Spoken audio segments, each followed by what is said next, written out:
Okay, so over here, I want to share with you, right, when people ask about what is win rate, okay, the idea here is like, when they ask what is win rate, the first thing that, for me as an experienced trader, right, I know that they don't understand what a strategy is, okay, because when someone comes to me and just asks, what is your win rate? What is the win rate of this strategy? Basically, they are still at the very surface level, okay? They don't go deep into what trading is, okay? Because today, if I tell you, right, the win rate of this strategy is 60%, okay, what does it actually mean, right? It really doesn't mean anything, because today, if you take in a 60% win rate, what would you naturally think? You'll be thinking like, out of 10 trades, I'll win 6, I'll lose 4, right? Okay, but again, 10 trades are too small a sample size. Okay, so today, if you have that thought that comes to you and say that, 60% means that out of 10 trades, I'm going to win 6, I'm going to lose 4. Okay, that itself doesn't happen. Okay, why? Because this sample size of 10 trade is just too small. Okay, just too small. Even worse, right? If today you start trading this strategy that someone shared with you and say that there's a 60%, and then you take your first 2 trades and your first 2 trades you lose, and then what you decide is that, okay, this strategy is not even 60%. 2 trades, I lose 2 is a 100% losing strategy, right? But again, that sample size is too small. Okay, so over here, let me just give you a very simple example. Okay, let me go to this website called Flip a Coin, right? So now let's all imagine that flipping a coin here is a very simple probability. You either get heads or you get tail, right? So at the end of the day, this probability is what? 50-50, right? If it's not head, it's tail. Okay, so it becomes a 50-50% chance. Okay, and when you say 50-50, what normally comes in a head is that out of 10 times, 5 will be head, 5 will be tail, right? Okay, but what I want to share with you here, it doesn't happen that way. Take a look at this, right? So we have 1 tail, 2 tails, 3 and 4. Okay, so this one here is about 60% head, 40% tail.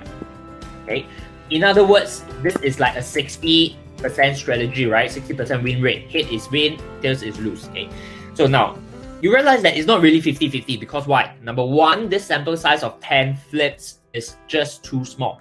Okay, now how many of you believe that if we continue to flip up to 100 times, we are gonna get closer towards 50-50? Okay, likely, right? I won't spend the time to do 100 times. If you want to really test this idea of probability, you can do that. Okay, take some time, go and flip 100 times. You will reach closer towards 50-50. Okay, another thing, you look at the occurrence, the sequence of how it occurs. Okay, you realize that while it's 60-40, okay, majority of the tail comes at the end of it. Okay, that means from 6, 7, 8, 9, 10, that's where the majority of the tails occur.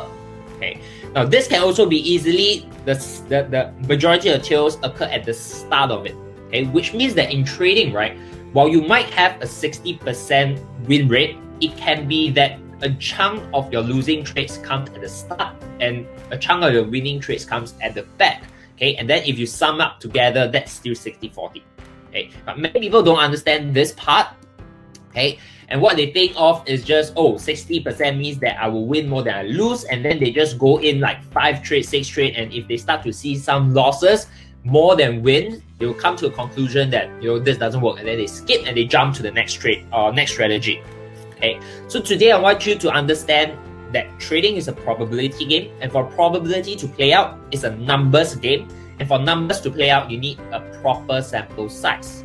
Okay, so over here, I want you to also take note that every trade outcome is random and independent by itself. Okay, so what it means is this. Okay, the last trade that you take, okay, whatever the outcome is not gonna be affecting your next trade.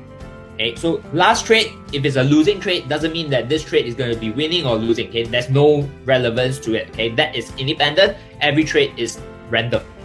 Okay, if you put them together in a big enough sample size, right, that occurrence will become an organized chaos. Okay, now if you want to understand this a little bit, go and do a simple Google research. Okay, what is organized chaos? Basically means that if you look at things independently, they are random. But if you have big enough sample size, you put them all together, okay, there is a pattern. It becomes chaotic, but yet organized. Okay, that's what it meant. Okay, so today trading itself, okay, if you do it in a very small sample size, that becomes random. Okay, your outcome is random.